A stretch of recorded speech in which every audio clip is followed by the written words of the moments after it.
Hola amigos, amigas, estimados orientadores y orientadoras de Chile, de Latinoamérica y, por qué no, del mundo. Hoy queremos dar inicio a nuestro primer programa, El Rincón de la Gaveta del Orientador. Como ustedes saben, en ese video promocional, nuestra intención es generar un espacio de diálogo, de conversación, de información. Así que no se olviden, El Rincón de la Gaveta del Orientador estará junto a ustedes. Bien, amigos y amigas, hoy vamos a comenzar nuestro programa El Rincón de la Gaveta del Orientador. En este programa tenemos un invitado de lujo, un invitado internacional. Él lleva un tiempo acá en Chile, se llama Carlos Aguilera Monroy, es orientador, es un pionero en la orientación, de nacionalidad venezolana. Bueno, en su profesión es licenciado en educación, mención orientación, de la Universidad de Carabobo, Venezuela, ¿ya? Y también se ha especializado Carlos con un magíster de investigación educativa social, y también nos cuenta, ¿verdad?, que estaba haciendo un doctorado en socioantropología cultural.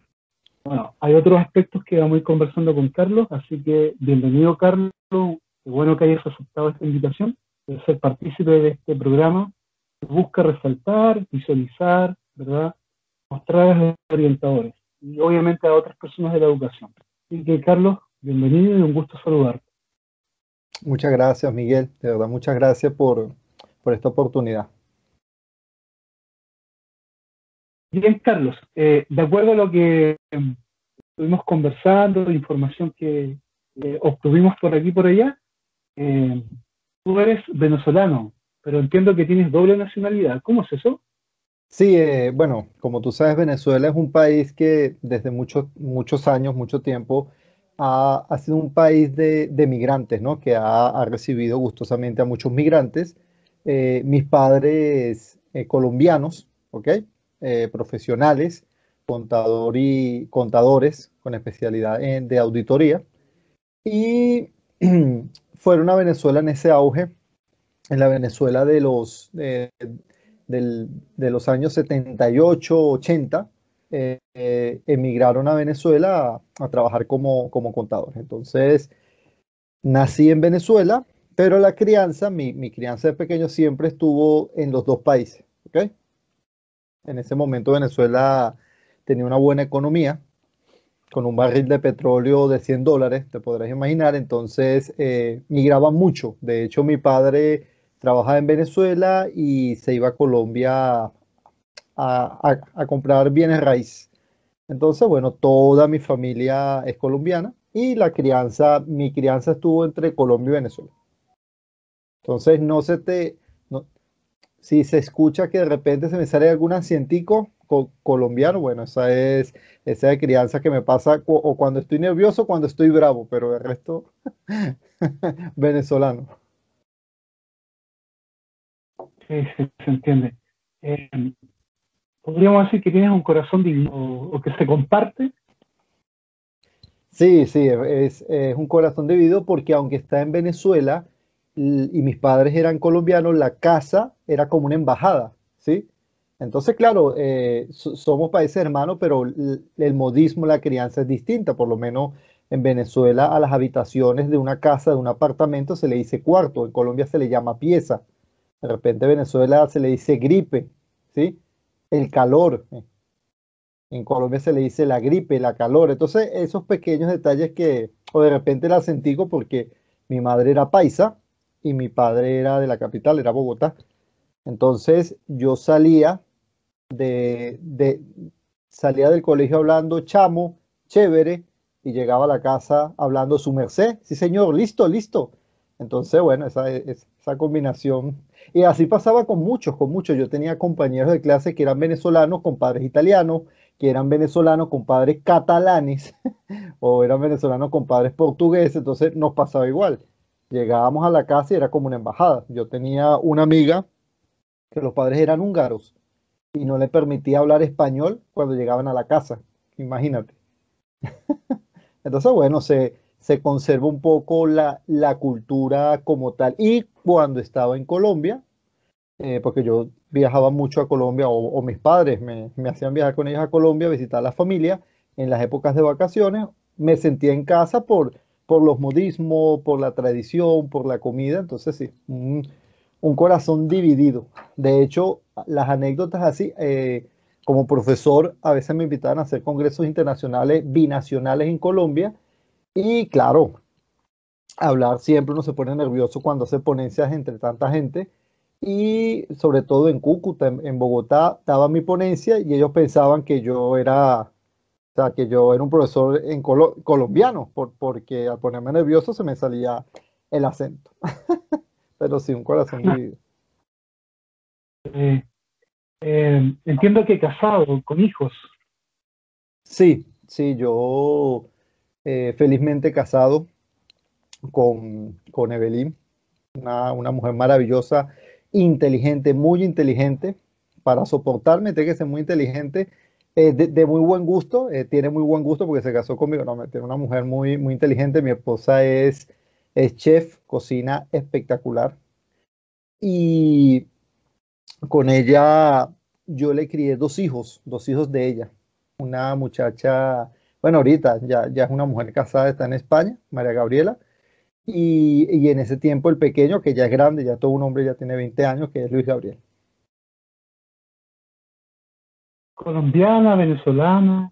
No, venezolana de la capital de Caracas, caraqueña, como tú no tienes idea, aunque, que eso es lo particular de Venezuela, tiene, ti- tiene descendencia española.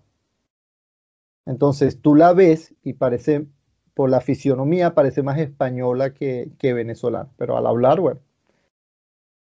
Venezolana 100%. Come arepa, como usted no tiene idea, y le fascinan los tallarines que allá le llaman pan. Mira, hay harto de como multicultura, ¿verdad? En tu vida, Carlos. Bueno, tú nos contabas que estudiaste en la Universidad de Carabobo, perdón, de Venezuela, tu licenciatura. ¿Cómo funciona eso? ¿Es una carrera de 5 años? ¿Es como un postítulo acá en Chile? No sé si nos puedes explicar eso. Claro que sí, claro que sí. En Venezuela, por ser un país petrolero, tiene la ventaja de hay universidades públicas. Tú concursas, obviamente, para tener esos cupos en esas universidades. Yo estaba en el estado Carabobo, municipio Valencia, ¿sí? En Chile son comunas, allá son municipios. Específicamente, la Universidad de Carabobo queda en Valencia, en el municipio de Naguanagua, y yo empecé a estudiar educación. La carrera de educación son 5 semestres, 10 semestres, perdón, 10 semestres. Los primeros 3 semestres es, te enseñan todas las teorías relacionadas con educación, pedagogía, didáctica, ¿ok? A partir del tercer semestre, tú tienes que elegir la mención, ¿sí? Entonces, tú eres licenciado en educación, entonces en el tercer semestre tú eliges. En esa época estaba la mención sociales, la mención educación física o deporte, la mención matemática, literatura, inglés, bueno, y estaba la mención orientación, ¿ok? Estamos hablando de una carrera de pregrado de 5 años. Yo me acuerdo en ese tercer semestre yo presenté, porque tú tienes que presentar, imagínate, no es que tú escoges y ya, no. Tú tienes que presentar para ver si quedas en la mención, imagínate, o sea, como es universidad pública, tú primero presentas para ver si te dan el cupo. Ya cuando tú entres a la universidad, en este caso en la Facultad de Educación, estudias 3 semestres y al tercero tienes que concursar, hacer exámenes, pruebas en cada mención, ¿sí? Y tú compites con otros compañeros que también quieren estar en esa mención. Yo, y puedes elegir, ¿sí? Es como una pequeña elección vocacional, una mini elección vocacional allí. Yo presenté la prueba de la mención sociales, de la mención educación física, porque desde pequeños mi padre me inculcó al fútbol, bueno, colombiano que se respeta, está dentro de la cultura futbolística, y siempre tengo ese hábito que mi padre me enseñó el deporte. Mi padre le gusta mucho el deporte, fútbol, ciclismo, y presenté la mención orientación, ¿ok? Desafortunadamente, digo desafortunadamente porque para un joven eh, es muy difícil cuando quedas en las tres. Si quedaras en una y nada, bueno, me voy en esa, porque ya, no, yo quedé en las tres, yo quedé en educación física, yo quedé en sociales y en orientación. Entonces, wow, ¿por qué me incliné? Mira, yo desde joven fui una persona que me gustaba escuchar mucho a las personas adultas. Mi madre me decía que la mejor manera para tener ventaja de los demás era escuchar, porque las personas ya han tenido experiencia y para no cometer errores, ¿no? Y yo me acuerdo en ese momento, eh, había un servicio de orientación, pero era ese servicio de orientación en la universidad era muy aislado, era muy de consultoría psicológica, ¿no? Era muy aislado, o sea, entonces a mí me daba, como estudiante, me daba pena, me daba así, entonces vergüenza, entonces yo lo escogí por descarte como un futuro y dije, bueno, si me voy por educación física, y soy licenciado en educación, mención educación física, eh, eso se basa en el cuerpo. Y ya cuando tenga 45 años, el cuerpo no es el mismo y el cuerpo va envejeciendo. Entonces, un profesor de educación física gordo, flácido, no, no, no. El cuerpo siempre, a medida que tú vas, ese fue en ese momento mi razonamiento, ¿no? Mi lógica. Entonces dije, no, educación física no, porque el cuerpo va envejeciendo a medida que pasan los años. Me voy por sociales. Me gustaba mucho la historia, me gusta todavía todo lo que son esa parte de conocer al hombre en sociedad, pero por los comentarios que había visto, el licenciado de Educación Mención Social en aquella época se veía más como un historiador, más que como un licenciado de... Yo no sé si eso es un común denominador, pero yo dije, no, no, no, o sea, no, a mí me gusta la historia, pero me gusta saber la historia para ponerla en práctica. Y después dije, bueno, orientación. Estuve en las clases de inducción de orientación. Lo que me llamó la atención y me atrajo que las orientadoras que estaban allí eran muy amables, muy asertivas, muy empáticas, ¿sí? Eso me pareció muy extraño en una, en una universidad. Aparte de eso, no eran psicólogas, pero te enseñaban, te guiaban y wow, me sorprendió muchísimo. Y aparte de eso, me inclinó también porque se veía en el pénsul de estudios de esa carrera, yo veía que uno veía sociología, uno veía psicología, o sea, era como de todo un poco, ¿no? De todo un poco. Y me fascinó. Claro, también debo incluir que había más mujeres que hombres, ¿no? Eso también me fascinó, ¿no? En esa época como estudiante universitario. Y bueno, me quedé con orientación en ese aspecto. Inclusive la ironía como que, bueno, no hay, no siento, en ese momento necesité a alguien que me guiara, que me aconsejara, que me apoyara. Y aunque estaba ahí en la universidad, no había ese feeling, ¿no? Ese feeling como tal. Y yo dije, bueno, de repente yo voy a tratar de ser un orientador diferente, de no esperar que me lleguen las personas que tienen dudas, los estudiantes que tienen dudas, sino que yo voy a estar allí como un satélite rodeando y dándome a conocer para que se haga más fácil que el estudiante se acerque, sienta más familiaridad. Entonces, bueno, escogí ya a partir del cuarto semestre, tú empiezas a ver asignaturas relacionadas con educación y con orientación. Entonces, cuarto, quinto, sexto, séptimo, octavo, noveno, décimo semestre y te gradúas como después de 10 semestres, es decir, de 5 años, te gradúas como licenciado en educación, mención, orientación. Interesante esa carrera, porque estamos hablando de una carrera que sería acá en Chile un pregrado, ¿verdad? Nosotros acá, como tú lo sabes, Carlos, digamos 4 o 5 años de pedagogía, ¿verdad? O de otra carrera, pero estamos hablando de pedagogía y después nos especializamos con un postítulo, ¿verdad? 1 año, 2 años, que se agrega en este caso como una especialización. Interesante conocer otras realidades, ¿verdad? En Sudamérica, Latinoamérica en ese aspecto. Y entiendo que también después de esto estudiaste un magíster. ¿Cómo llegó el magíster? ¿Por qué quisiste desarrollarte en investigación educativa y social? ¿Y qué implica eso de acuerdo al contexto de Venezuela o en Colombia? No sé si lo quieres comparar con Chile también. Bueno, tú sabes que, bueno, como bien lo dijiste, como la orientación en Venezuela es una carrera, cada semestre, ¿sí? Cada 6 meses ves asignaturas que se enfocan en algo muy particular. Por lo menos en el cuarto semestre tuve fundamento de la orientación, ¿ok? Los orígenes de la orientación y ves orientación vocacional.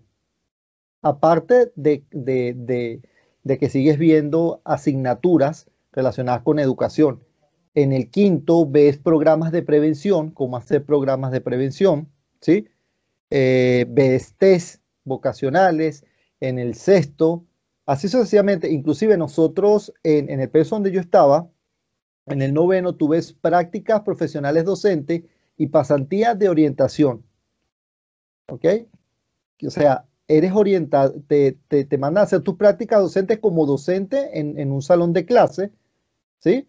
Y a su vez también tienes que hacer pasantías de orientación en un colegio como orientador. Entonces ahí tienes tus lados prácticos, ¿no? Aparte que tienes que hacer tu tesis de grado. Y la tesis de grado, ¿sí? O la tesina, dependiendo del contexto del país, eh, el tema tiene que estar relacionado con tu mención. O sea, mi tesis o mi tesis de grado, aunque soy licenciado en educación, la tesis tiene que estar relacionado con una línea de investigación de orientación de mi mención. ¿Sí? Yo no puedo hacer una relacionado con inglés o con matemática, con deporte, porque mi mención es orientación, aunque soy licenciado en educación. Entonces, allí, cuando yo me gradúo, me doy cuenta, tuve profesores que me enseñaron investigación, tuve profesores que me enseñaron estadística, y yo en el cuarto semestre me gustó mucho la estadística, ¿sí? Tuve un profesor que recuerdo mucho que era el profesor José Chourio, de verdad profesor y después colega mío, que después te echo ese cuento porque donde me formaron fui profesor. Yo fui del, ¿cómo se diría? Eh, ay, cuando un profesor tiene un ayudante, eso tiene un nombre. Un discípulo. Sí, pero te pagaban, era como una beca, como un preparador, era un preparador, es decir, los estudiantes que no comprendían al profesor o a otro profesor de estadística, eh, yo les Ajá, daba clases. ayudantías, hacías ¿Cómo? ayudantías. Eso, ayudantía, bueno, allá se llama preparador, preparadoría, ayudantía. Entonces, yo daba clases de estadística, imagínate, de hecho ese profesor quería que yo estudiara matemática, pero ¿qué pasa? Él me enseñó mucho la investigación desde el punto de vista positivista, ¿no? Desde el punto de vista del método científico, de hecho, las investigaciones correlacionales, estudios factibles, descriptivo de campo, todo eso lo aprendí, pero con la convivencia con él, como un discípulo, ¿no? De verdad, él me vio potencial y me gustó mucho. No seguí con él porque se acabó la beca. Y como yo no soy de familia muy adinerada, yo aprovechaba tener muchas becas. Yo en la universidad era becado con beca trabajo, con beca estudio y con beca deporte, ¿sí? O sea, allí, ¿ok? Entonces, pero allí coqueteé lo de la investigación. Cuando tuve mi tesis de grado, muchos estudiantes piden asesoría y ayuda a otros profesores, ¿sí? Cuando tú estás en el 10º semestre a punto de graduar. Yo en este caso no, yo me fui por lo positivista, me acuerdo que hice un proyecto factible de un programa de técnica de estudios. O sea, y ese programa, el trabajo de grado era en parejas. Y lo hice con una compañera, Natalia Pastor, me acuerdo. Y hicimos un programa de técnica de estudio para los estudiantes. ¿Y por qué se le hizo ese programa? Porque en las prácticas yo tuve un caso cuando di clase en, en mis prácticas docentes, me tocó dar eh, primer grado que si lo colocó en Chile, primer grado sería primero de básico, primero, segundo de básico, si lo colocó en Chile. Y un niño, yo les pido, perdón, que me hagan un mapa mental como una asignación para la casa, ¿sí? Y como orientador que lo hicieran con los apoderados, ¿sí? Pero juntos. Bueno, resulta que cuando llega, el niño llega con un diagrama de flujo. Entonces, un niño de esa edad con un diagrama de flujo, yo dije, bueno, ¿qué pasó aquí? Entonces yo llamo al apoderado, ¿no? Y yo le digo, mire, que le voy a dar otra oportunidad, ¿sí? A su hijo, porque le pedí un mapa mental y me trajo esto. Entonces él me dice, pero es que eso es un diagrama de flujo. Yo le digo, sí, pero él me dice, pero es que yo soy ingeniero. Yo le enseñé un diagrama de flujo y yo me quedo, bueno, es que sobrepasó las competencias, pero sí, y él lo comprendió, él me dice. Entonces, a mí me llamó poderosamente la atención porque, ¿por qué me llamó la atención? Porque el papá da la experiencia, el papá como ingeniero le enseña a hacer un diagrama de flujo a un niño y lo hace con él, que es mucho más elevada la competencia que un mapa mental.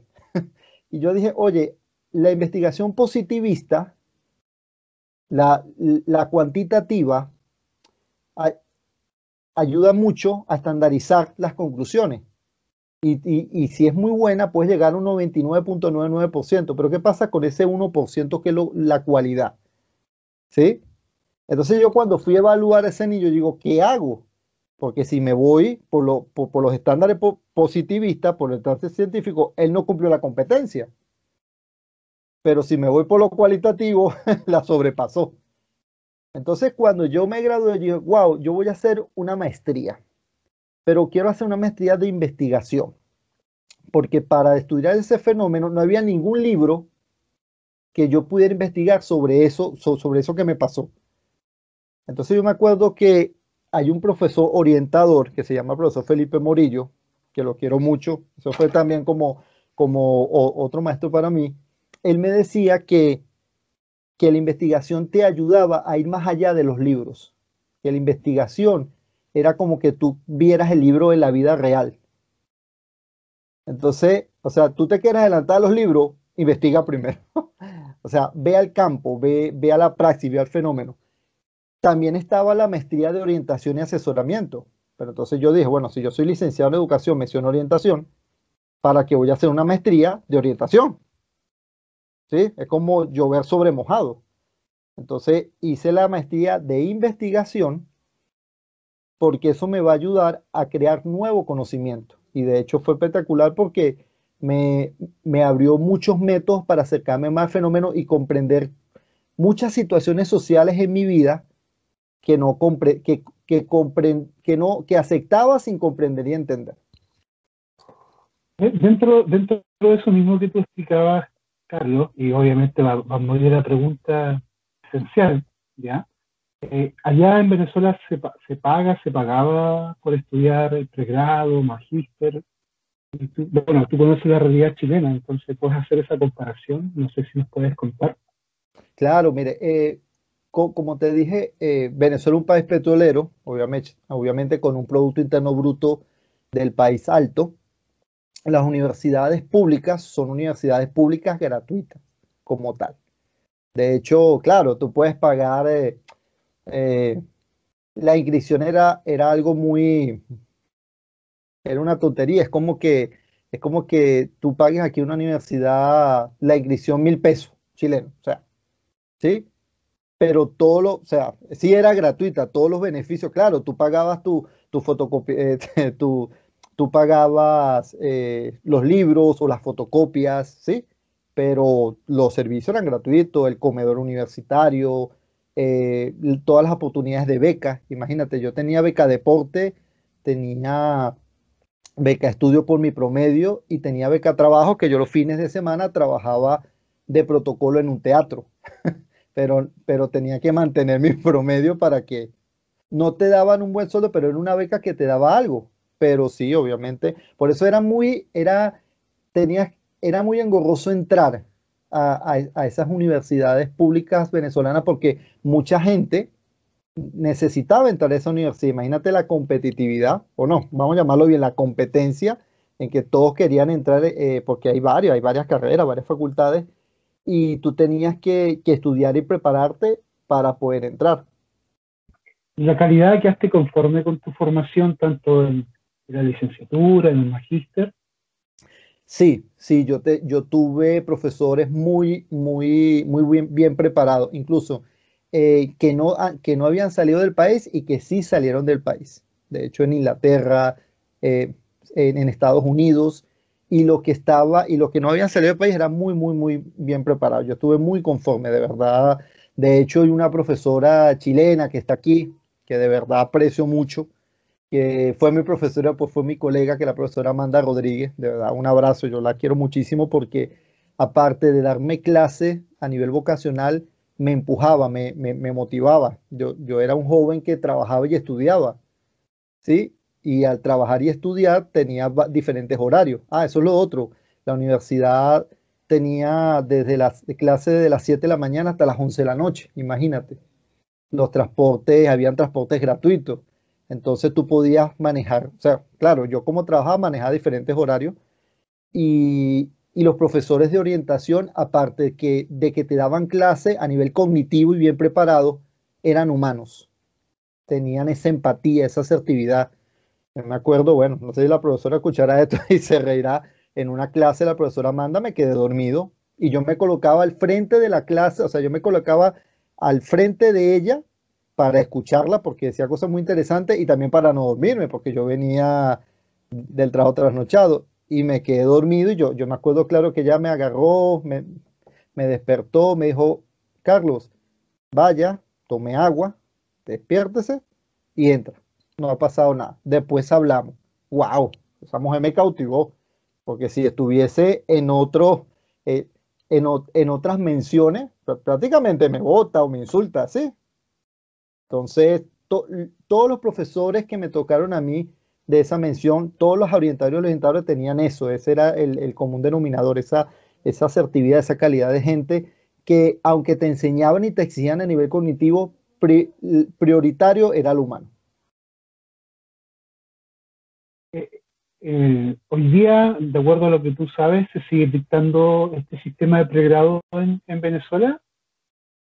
Bueno, sí, hoy en día lo que pasa es que con todo lo que ha pasado políticamente, las universidades han, han caído, o sea, están con pocos recursos, han tratado de mantenerse, pero desde que yo me fui todavía había, de hecho, te lo digo sinceramente que se mantenía esa calidad hasta que yo me fui porque yo formaba parte de ese staff, pues, de profesores universitarios y nosotros, puedo hablar de todos los profesores de la carrera de licenciado en Educación, Mención, Orientación, que dábamos clase, manteníamos ese nivel. Le exigíamos a los estudiantes calidad cognitiva, pero calidez humana.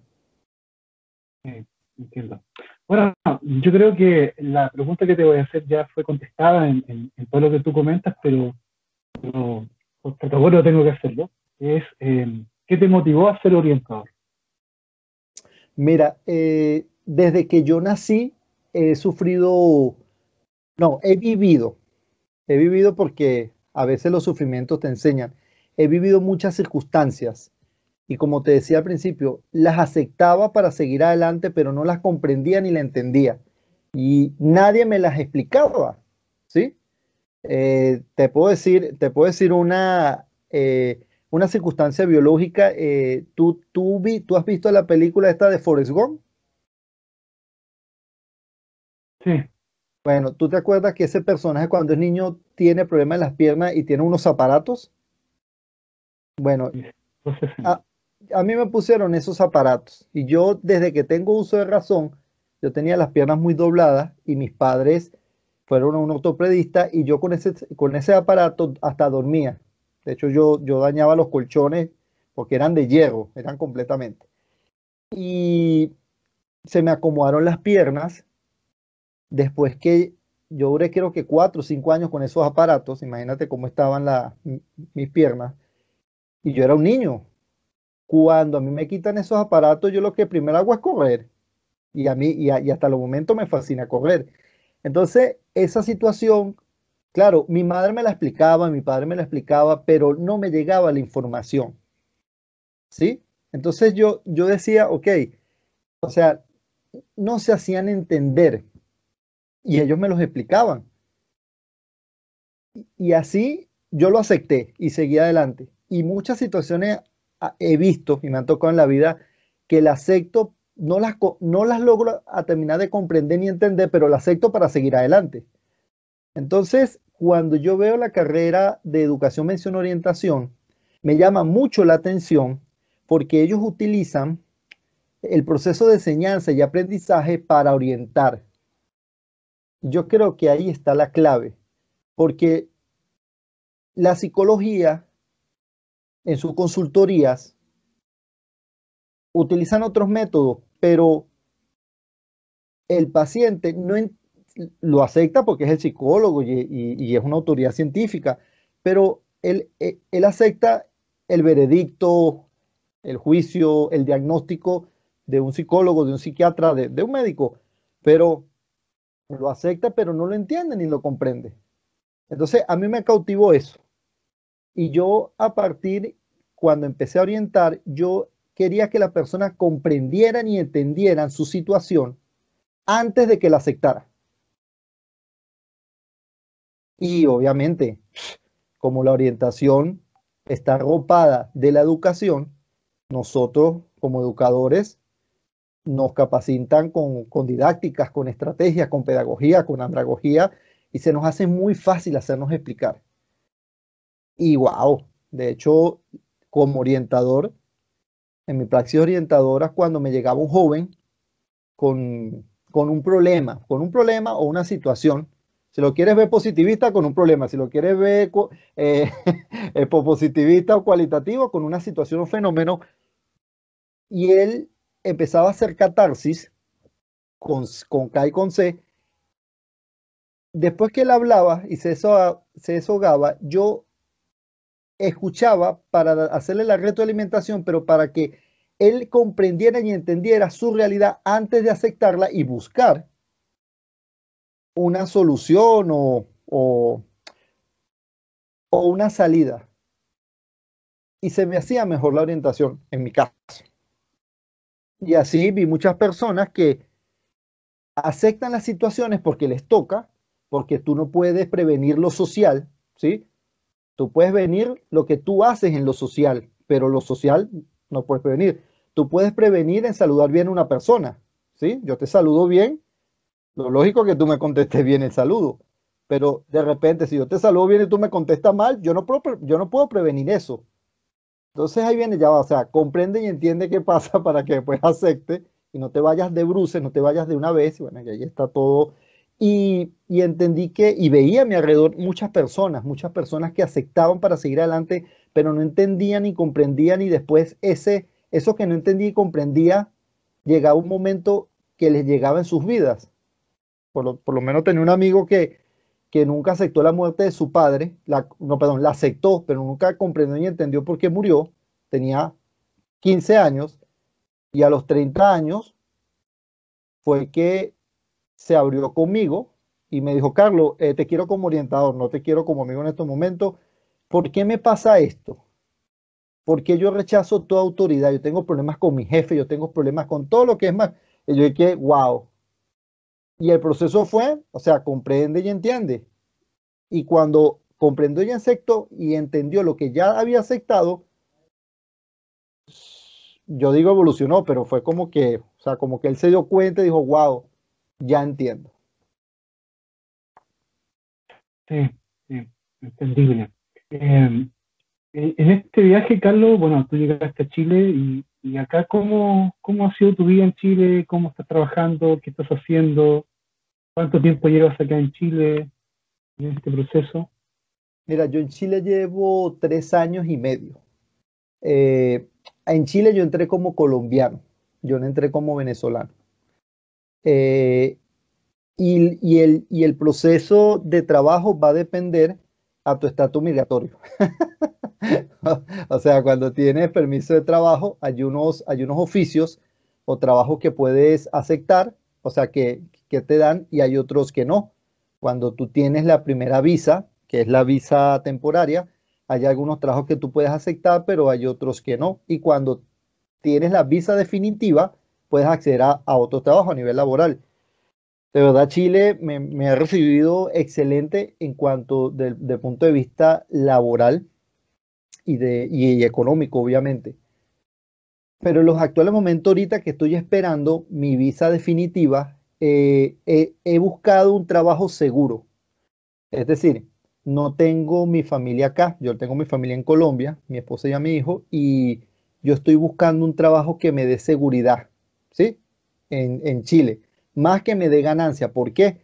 Porque yo envío dinero, ¿sí? Y más ahorita, en la situación que está Colombia, tengo que enviar más dinero. Entonces, eh, lo que, lo que yo veo, que trabajar aquí como docente, tú puedes trabajar un año, pero tú no sabes si te van a seguir contratando el año siguiente, ¿no? Como docente. Entonces, eso a mí, como tengo que mandar dinero, me genera angustia. Entonces, yo estoy tratando de buscar un trabajo que no gano mucho como ganaría trabajando como orientador aquí en Chile, pero que me da una estabilidad, ¿sí? Que sé que para el otro año sigo trabajando allí.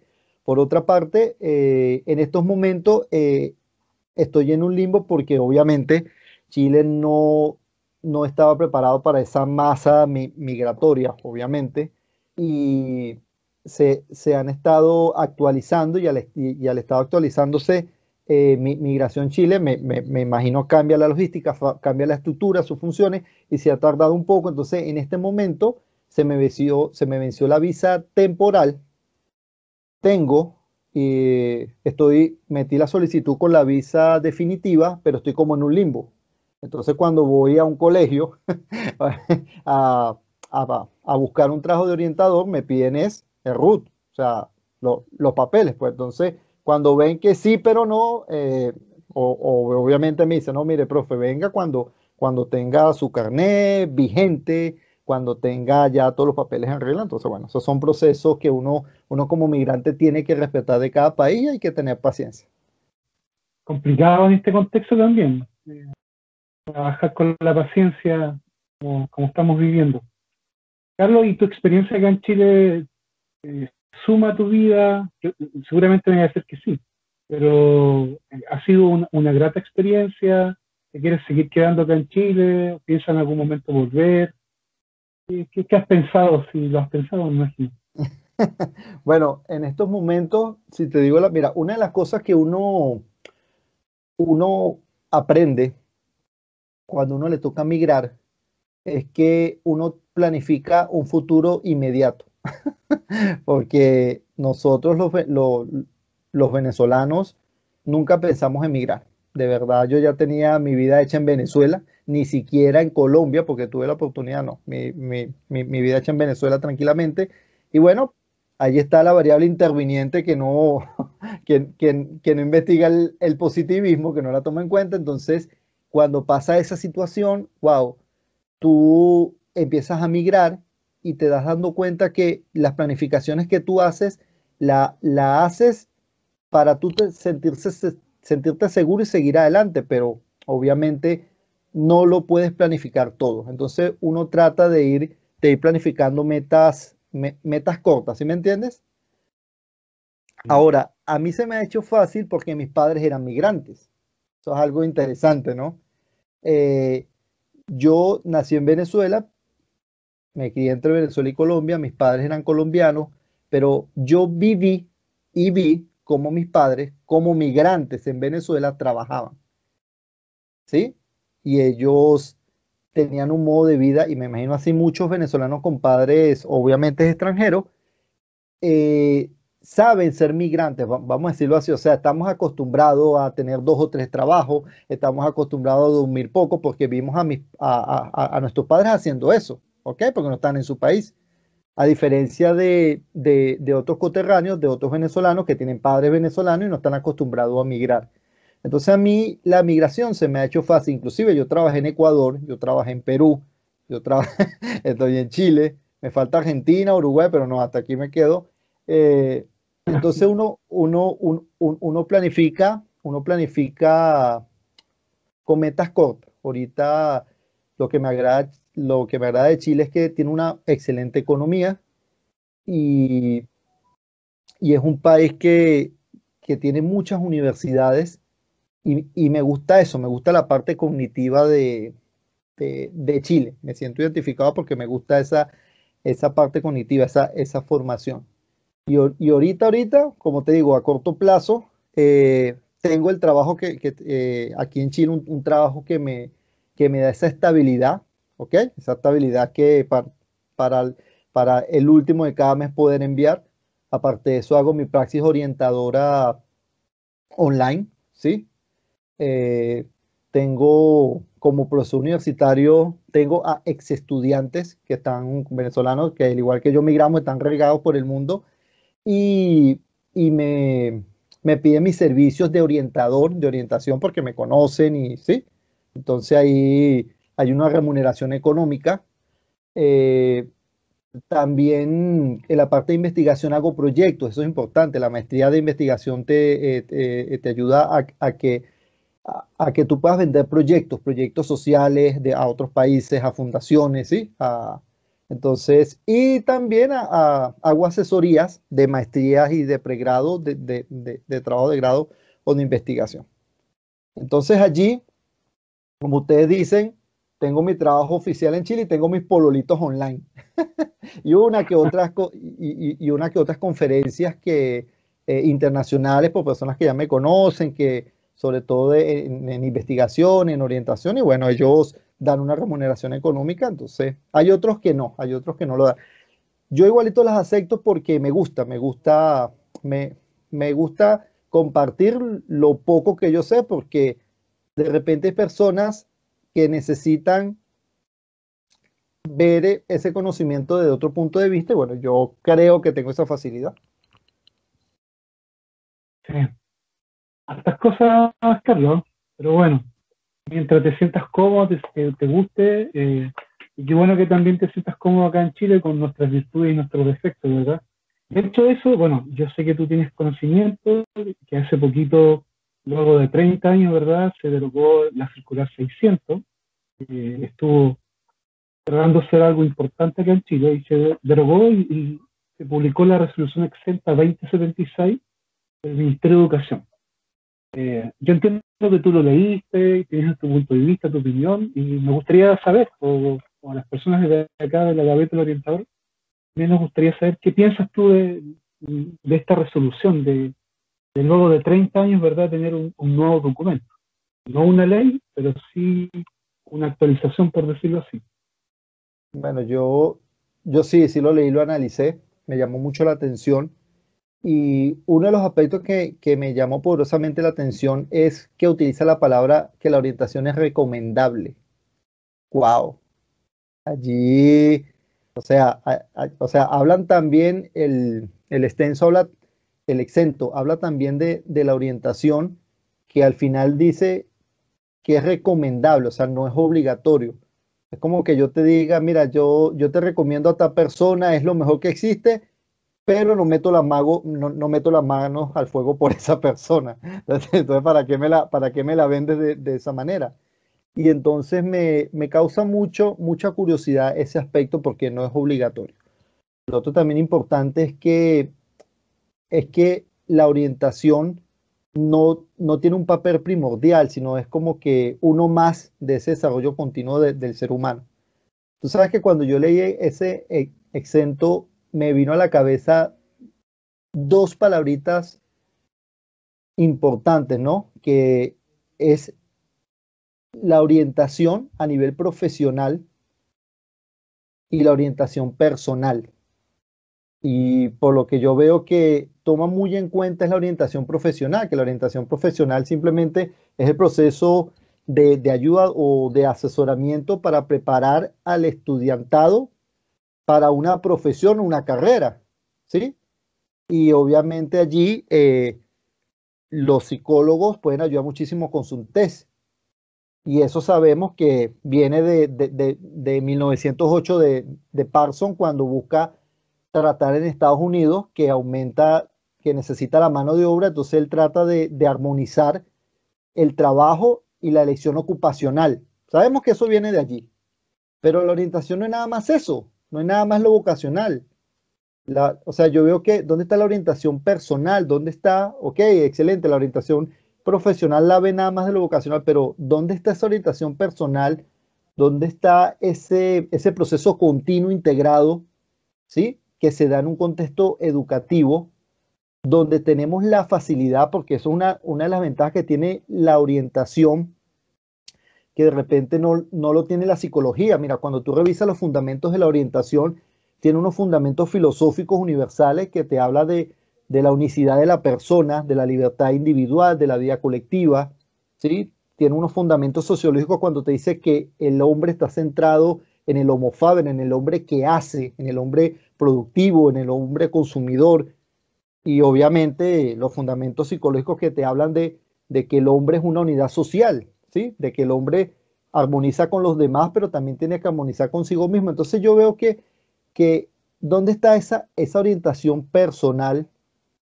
Donde vemos que la orientación no se ubica, de repente hay personas que dicen que soy exagerado, pero en el jardín, en las salas cunas menor, porque es un proceso continuo, ¿sí? No tanto cognitivo, sino en el hacer, en esas herramientas personales, esas herramientas socioafectivas, socioemocionales, en el prekinder, en el kinder, en la básica, ¿sí? O sea, comenzando el primer básico, o sea, la orientación, inclusive un papel determinante, debe haber un departamento de orientación aparte, o sea, tiene que ser aparte porque el orientador también es profesor, pero cumple una función administrativa. Entonces, él tiene que ir de la mano del decano, el director o de la directora del colegio, ¿sí? Y hacer todas sus funciones y al final toma tu informe mensual y crear el equipo multidisciplinario, inclusive guiar, para mí, desde mi punto de vista, guiar el encargado de convivencia escolar. Entonces, yo ahí veo que el encargado de convivencia escolar, sí, tiene una labor importante, pero específica. Y la orientadora y el orientador tienen una labor también importante, pero más que específica. Entonces, que crear un departamento de orientación sería genial. Entonces, eso no lo veo tan explícito en el exento 2076. Y algo que sí me parece interesante es que recalca la orientación educativa. O sea, que que que sería interesante que los orientadores sean profesores con un postítulo de orientación. Me parece genial. ¿Por qué? Porque era lo que te está diciendo Miguel, de que la relación de ayuda se conciba con un proceso de enseñanza-aprendizaje. Y eso no lo puede hacer el psicólogo, ni el psicólogo humanista, ni el psicólogo clínico, ni el psiquiatra. Sí, ellos sí hacen excelentemente su consulta y sus asesorías, pero no en el proceso de enseñanza-aprendizaje. Y en el proceso de enseñanza-aprendizaje tú haces que el estudiante o que el joven comprenda, entienda y acepte su realidad. Si cuando yo estoy en ese proceso veo una patología mental o una enfermedad mental, obviamente la remito, ¿sí? A un psicólogo, a un psiquiatra, porque ese también es trabajo de nosotros, la parte de diagnosticar. Pero nuestro trabajo no, es más allá que la orientación vocacional, ocupacional, es mucho más allá. O sea, nosotros a veces tenemos que, imagínate, lo más básico, enseñarles técnicas de estudio a los estudiantes, valga la redundancia, ¿no? O sea, el estudiante no sabe, el joven no sabe estudiar. Y hay muchos recursos, la programación neurolingüística, o sea, de los más tradicionales, porque al nosotros ser educadores, nosotros somos el especialista en transmitir conocimiento y que el estudiante o el alumnado sepa cómo adquirir, aprender ese conocimiento. Y si lo hacemos desde los niveles de educación menores, y aparte de eso le enseñamos técnicas de socioemocionales, psicoemocionales, como tú lo quieras llamar, de comprender y entender y aceptar la realidad, yo diría, y soy muy ambicioso, hasta podríamos mermar en Chile ese alto índice de suicidios. Claro, yo aquí ya hablando un poco, pero Pero sería genial en ese aspecto, sería genial en ese aspecto que consideren, que el Ministerio de Educación considere a la orientación como algo más que una recomendación.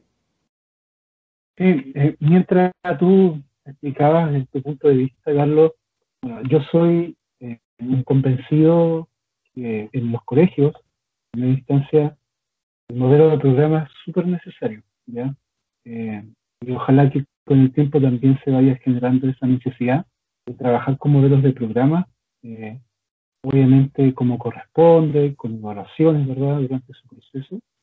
Y bueno, yo entiendo que tú también eres parte del Colegio Nacional de Orientadores. Y en el fondo está llevando adelante, ¿verdad?, esta necesidad de revisar esta resolución, de dar respuestas, como bien decías tú, más concretas, ¿verdad? No tantas sugerencias o recomendaciones, porque en ese proceso las recomendaciones se pierden y en el fondo nadie toma en cuenta esas recomendaciones. Ese proceso del Colegio Nacional de Orientadores de Chile, ¿cómo ha sido para ti en términos de orientador, profesional, humano?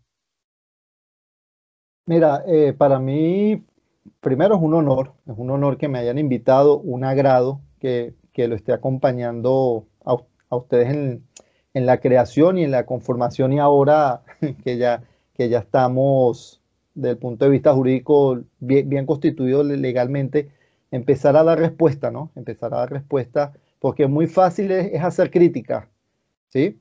Y para un extranjero migrante mucho más fácil es, pero más allá de eso es aportar y a recibirme, sí, todas esas ideas que te estoy comentando, con ayuda de ustedes, desde el Colegio Nacional de Orientadores de Chile, dar mi granito de arena para que la orientación se tenga ese empoderamiento, que es una palabra ahorita que está muy de moda, que tenga ese empoderamiento. Yo creo que la orientación desde el enfoque de la nueva escuela, como tú lo estás diciendo, es estructurar programas centrándose en el desarrollo del potencial humano.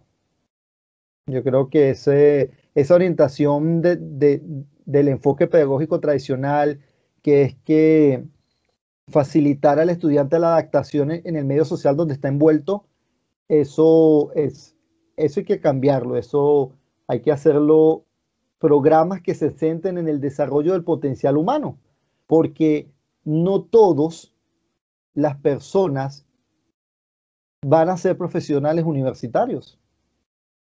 Mira, yo, yo conocí a un guardia, a un señor en Colombia, a un guardia, a un celador, a un vigilante, ¿sí? Esos que cuidan los... El señor era autodidacta, campesino. Se fue por, por la guerrilla, le invadieron su finca y se tuvo que ir, porque la guerrilla te dice, dame la finca y chao. Y él se fue a la capital y bueno, trabajó de guardia, porque allá el servicio militar es obligatorio. Tú tienes libreta militar y tú con eso puedes trabajar de guardia, ¿no? Ya estás capacitado, porque en el servicio militar obligatorio en Colombia te capacitan en eso. Y él me llamaba mucho la atención porque tú lo veías vigilando y leyendo libros, vigilando y leyendo libros, leyendo libros. Entonces yo llegaba, le decía buenas tardes, muy educado. Yo un día le pregunté, porque veía que yo trabajé, y mira la ironía, en Colombia yo trabajé ayudando a la construcción de una universidad pública. Y yo trabajaba con ingenieros, con arquitectos, ¿no? Y yo veía que los ingenieros y los arquitectos llegaban y no saludaban al guardia en la mañanita. Yo era que lo saludaba. Yo un día le pregunto, ¿usted no se cansa de que esas personas que no le dan los buenos días, usted no se cansa, o sea, un día que amanezca bravo y diga, no va a saludar a nadie porque no me saluda, no da los buenos días? Entonces él me dijo algo muy interesante. Él me dijo, mire, yo prefiero no ser profesional, pero ser una excelente persona. ¿Qué gano yo siendo un excelente profesional y una porquería de persona? Mira, yo me quedé, o sea, ese hombre me dio la clase de filosofía del doctorado que me faltaba. Y yo, wow, entonces la orientación ocupacional y vocacional es importante, pero no todos quieren, no es que llegan, quieren ser profesionales universitarios. Hay unos que quieren ser técnicos, hay unos que quieren ser emprendedores, hay unos que quieren hacer oficios. Entonces, cuando yo hablo de programas que se centren en el desarrollo del potencial humano, ¿sí? O sea, ahí de hecho, yo conocí a un arquitecto que él es excelente carpintero y él ama trabajar con la madera, pero el papá lo obligó a ser arquitecto. Claro, un hombre con una familia muy bien remunerada en cuanto a dinero. Y él me decía, sí, Carlos, yo soy arquitecto, pero a mí me fascina hacer sillas, hacer cosas y venderlas. O sea, y su pasión era trabajar la madera. Y de verdad, tú veías a ese hombre trabajar la madera y a ti te emocionaba hacer un taller de carpintería, aunque no te gustara. Imagínate la pasión. Entonces yo creo que la orientación tiene que abarcar, aparte lo vocacional y lo ocupacional, también a la persona. Es lo que nos diferencia muchas veces de otros discursos, ¿verdad? Nosotros, es cierto, como bien dices tú, es importante la elección de la carrera, que los chiquillos se desarrollen, ¿verdad? Que en términos vocacionales, pero efectivamente nosotros los orientadores buscamos ese desarrollo integral, ese equilibrio que tiene que haber. Mira, Carlos, antes de terminar esta etapa de la entrevista, nosotros publicitamos, ¿verdad?, este programa, y alguien puso no recuerdo bien si fue en Facebook, Instagram, quería que hiciéramos preguntas a nuestros invitados en relación a estrategias o algún aspecto metodológico o algo que les pueda servir a ellos como orientadores que están ejerciendo. No sé, te invito a dar algún consejo, alguna sugerencia, alguna estrategia que tú consideres importante para seguir fortaleciendo el trabajo de los orientadores hoy día, o de posibles orientadores, orientadoras. Okay. Bueno, mira, hay una estrategia que como orientador me funcionó, me funcionó. Eso lo tomé del método etnográfico de investigación, método cualitativo etnográfico, ¿sí? Y del método endógeno, que es tu equipo multidisciplinario, ¿sí? No necesariamente tiene que ser nada más profesionales en el colegio donde tú estás. O sea, cuando tú ves la etnografía, cuando tú ves el etno, tú buscas personas en el etno social, y por eso ya te estás dando cuenta que estás haciendo los estudios de socioantropológico, bueno, ya con todo, con todo ese, todas esas relaciones socioculturales de donde vengo, pero en el mundo social tú buscas personas que le llegan la información, personas que la gente quiere por lo que es, no tanto por su función, sino por cómo son. Entonces, cuando yo era orientador, porque en un colegio en Venezuela, y obviamente yo creé mi departamento de orientación, mi equipo multidisciplinario, aparte de que eran con trabajadores sociales, con psicopedagogos, ¿sí? Con psicólogos, inclusive me gané la confianza de un psiquiatra, porque al conseguir una patología era para remitir y me ayudara a hacer charlas y talleres.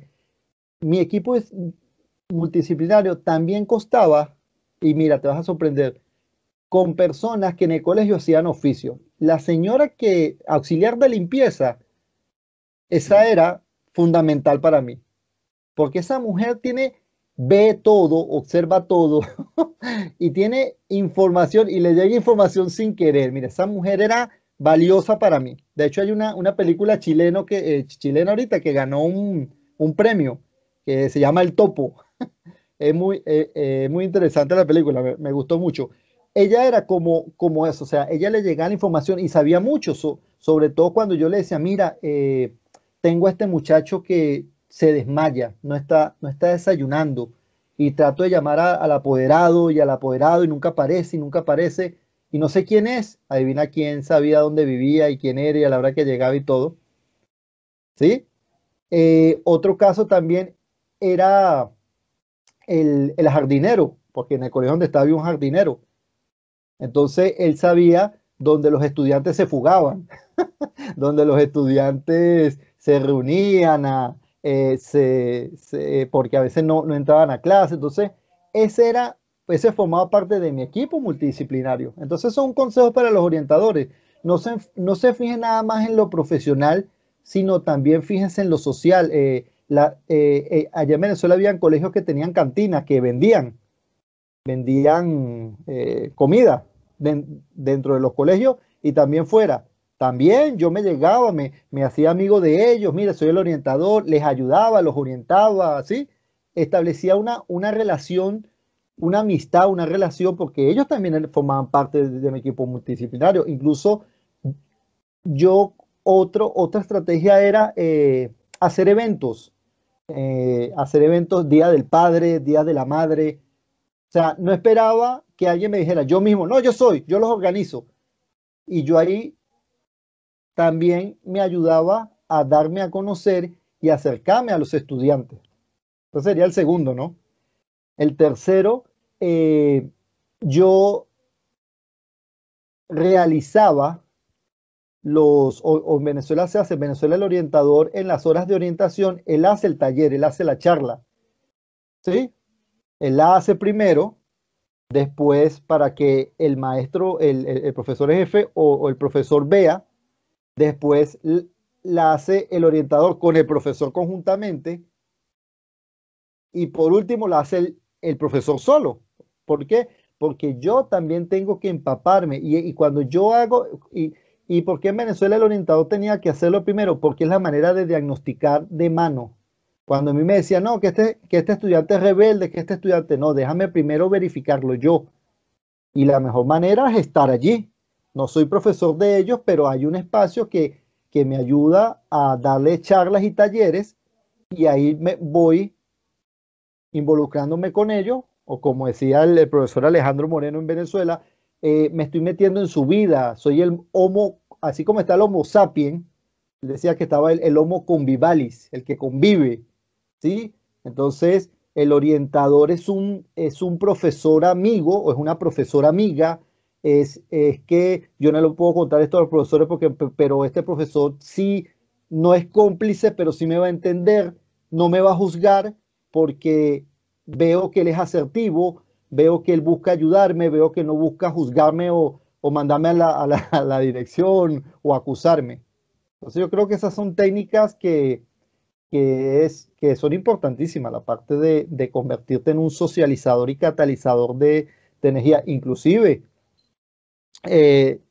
la última técnica era que siempre hay en los colegios un personal, ya sea docente, ya sea administrativo, que le cuesta trabajar en equipo, que de repente lo dejan rezagado, ¿no? O sea, hacen equipo, un profesor o un administrativo.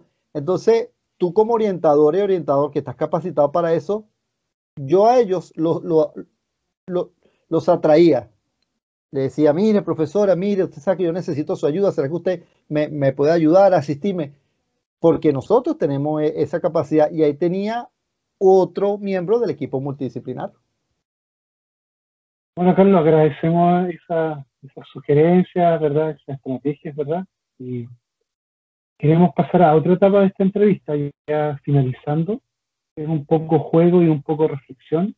Mira, acá yo tengo 3 tarjetas, Ajá. diferentes colores. No, Sí. son verdes las 3, ya. Es un mal chiste, ¿ya? Y quiero que elijas una de ellas, ¿verdad? ¿Cuál elegirías tú? El 1 porque es el número de mi cumpleaños. El 1, ya. El 3 El no, 1. Sí, sí, el 1, el 1, el 1. un motivo. Y luego de eso, ¿cuál sería tu segunda opción? Mi segunda opción sería el 3, la triada. El 3, el Ya. 3. ¿Y por qué triada? ¿Cómo es eso? A ver. La triada, mira, bueno, en la religión católica cristiana está Padre, Hijo y Espíritu Santo. En la filosofía está la triada tesis, poiesis y catarsis. ¿Sí? En la filosofía yo creo que el número 3 es importante porque incluso para mí es como que la síntesis de la democracia, ¿no? Siempre el 3, aunque uno esté en desacuerdo, gana la mayoría. Entonces para mí es como un equilibrio, ¿no? Dos votos contra uno, una cosa así. Ah, bueno, claro, pero es que de eso se basa.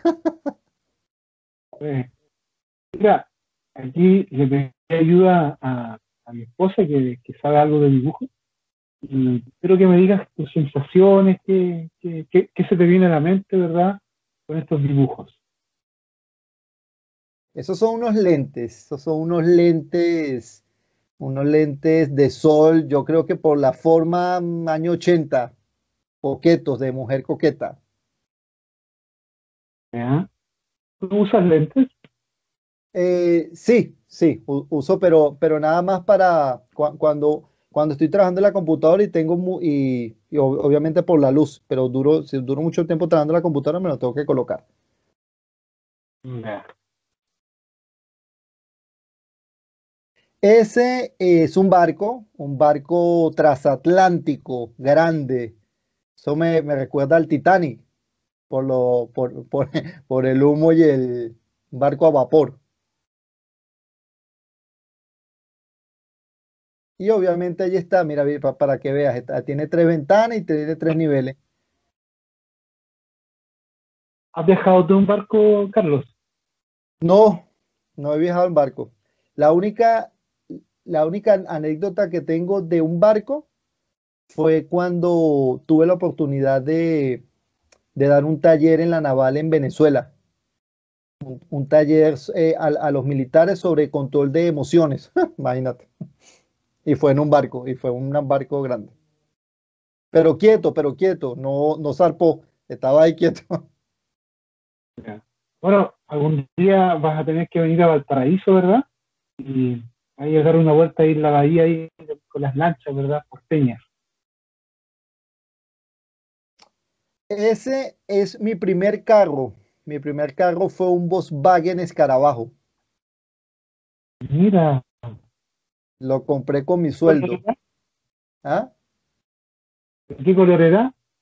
Era amarillo, pero amarillo viejo, amarillo oxidado, porque lo compré cuando era estudiante, yo era instructor de natación. Yo era instructor de natación y me compré ese Volkswagen que me acuerdo a un ex militar que lo tenía en su garaje en su casa y no tenía caucho y me lo vendió baratísimo. ¿Cuántos años tuviste ese auto? No, bueno, no, ese auto lo tuve 2 años porque después que lo arreglé, me lo quisieron comprar. Entonces lo vendí y me compré uno más grande que era blanco. Yo no sé si aquí llegó, era un carro Ford, también antiguo, también así como el escarabajo. Y ese carro era el carro universitario porque yo a todas mis compañeras para hacer prácticas y pasantías para que se ahorren los pasajes las metía como 15 mujeres porque, eso es lo otro, en Venezuela en orientación habían pocos hombres que hacían la carrera de orientación. Había muchas mujeres.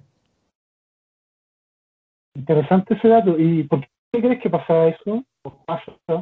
Bueno, yo creo que eso pasa porque la orientación, cuando es una orientación enfocada en lo personal, hay mucho de las funciones de madre.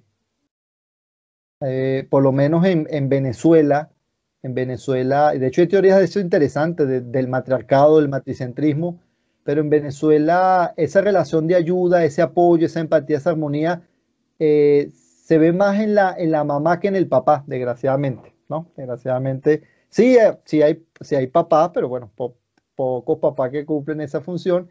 Entonces se relacionaba mucho pero eso debe de ser algo negativo, era positivo porque cuando Mm. me veían una figura masculina haciendo un rol paterno, vamos a decirlo así, con los estudiantes, se me acercaban mucho por esa necesidad. esa ausencia de rol de padre. Bueno, Carlos, mira, te quiero leer un libro que se llama La Escuela para la Vida, Nunzio Ordine, ¿ya? En italiano, y él relata lo siguiente. Dice: los profesores están muy mal pagados. Sin embargo, el último gobierno de Matteo Renzi lanzó una gran campaña basada en el eslogan de la buena escuela y destinó centenares de millones de euros a su digitalización. Para mí, en un momento de crisis en el que la enseñanza se ve afectada por recortes de fondos, invertir tanto dinero en comprar ordenadores es una gran locura y una gran mentira. Y lo repito, se precisan ante todo buenos profesores.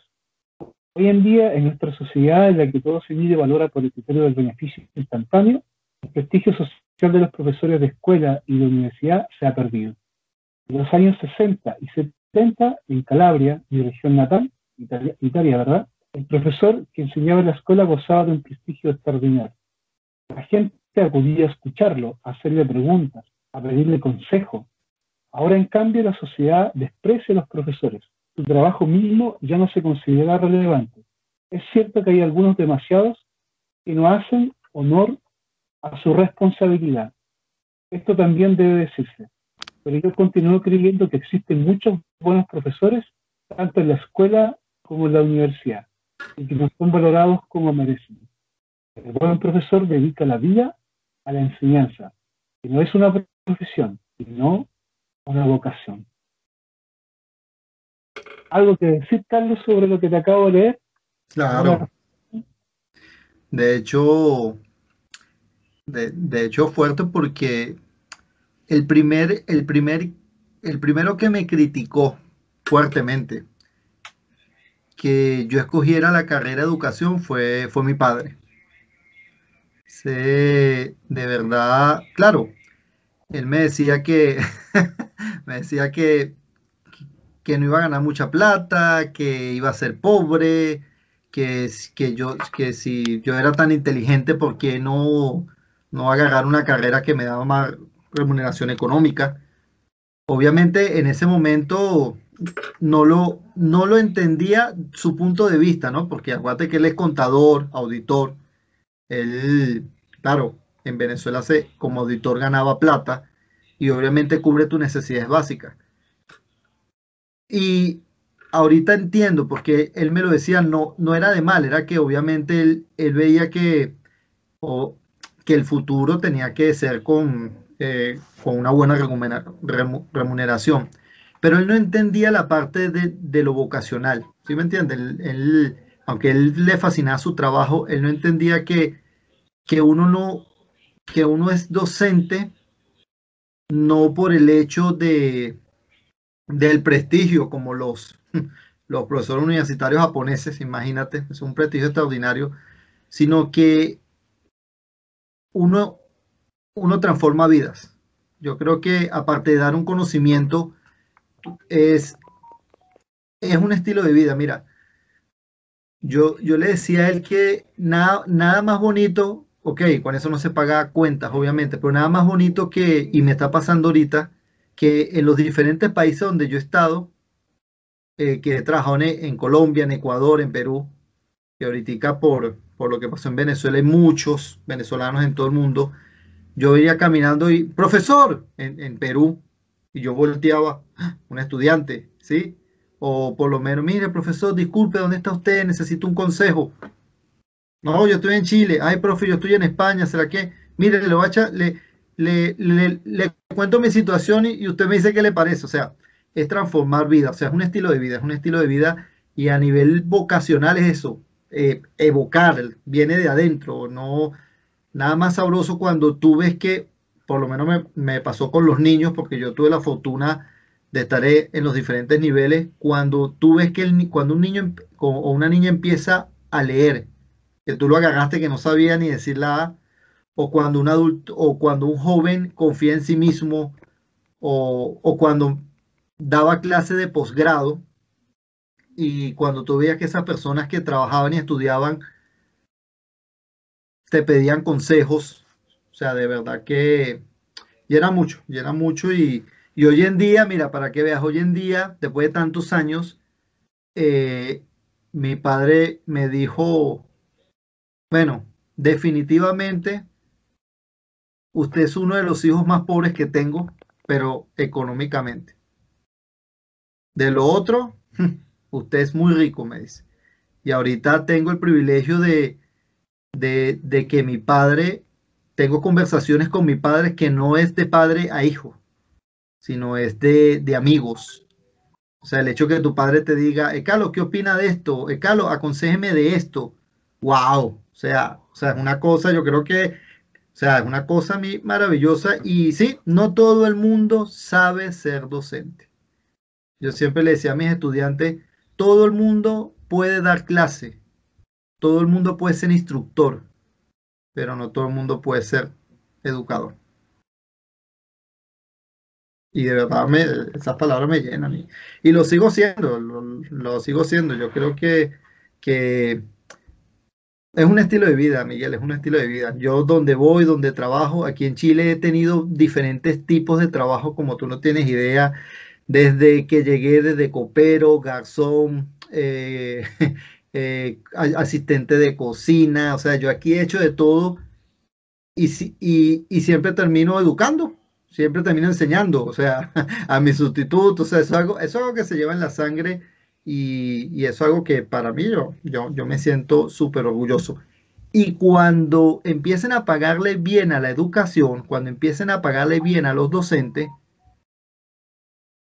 te lo digo con sinceridad, cuando los docentes tengan el sueldo de los diputados y los senadores de cualquier país, va a ser muy difícil para los políticos generar sus discursos, porque va a tener gente crítica. Hay una frase que decía Simón Bolívar que, eh, bueno, no me la sé ahorita para citarla literal, pero era como que eh, un pueblo ignorante puede ser controlado. Mientras tú mantengas un pueblo ignorante, tú lo puedes dominar, ¿sí? Entonces, no es casualidad que a nivel mundial, excepto en Japón y en Alemania, ¿sí? A nivel mundial, la educación sea de las profesiones menos pagadas. Es obvio, no necesitan ciudadanos con pensamientos críticos reflexivos. Interesante, ¿no? Ahora, Sí, sí.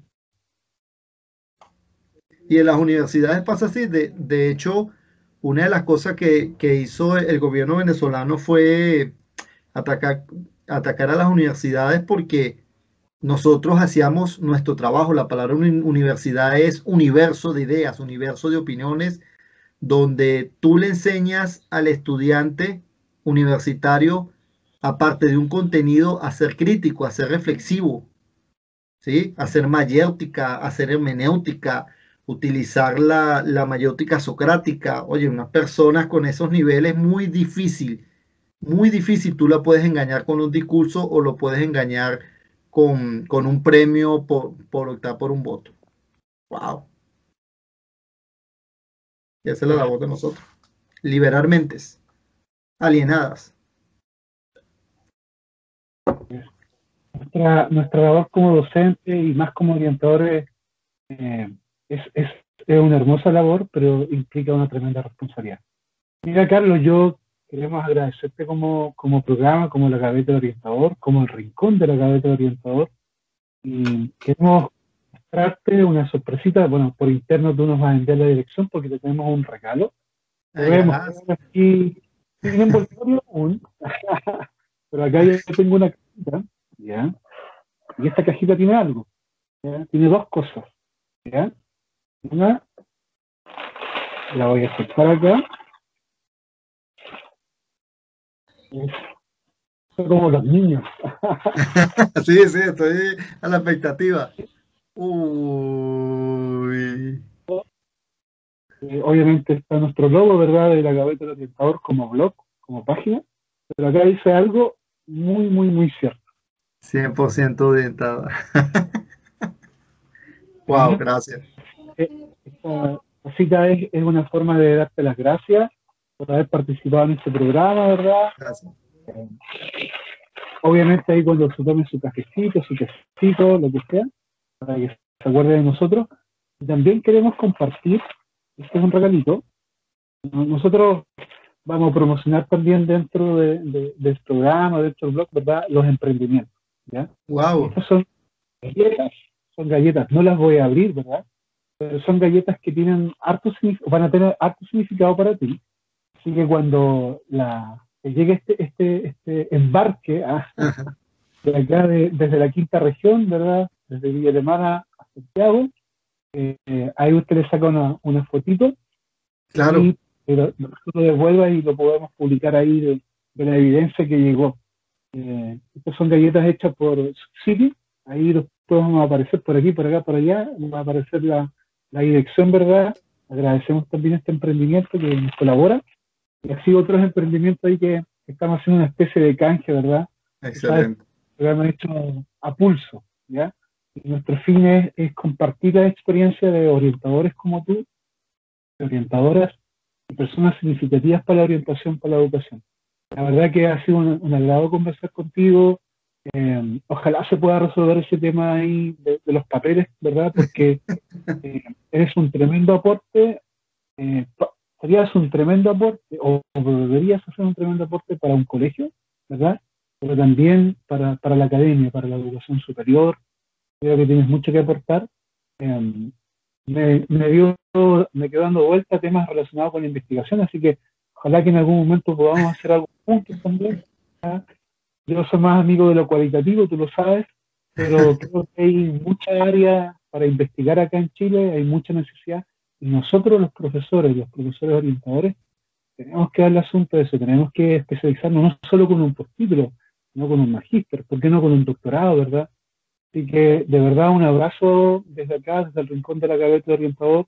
Te doy las gracias porque tuviste muy buena disposición a aceptar esta invitación y fue un agrado porque hay muchas cosas que yo, bueno, te conozco un poco, Carlos, pero a través de este programa te conocí un poco más, aprendí también y la verdad que eres un tremendo docente, un tremendo orientador y como bien decías tú, lo más importante, una tremenda persona.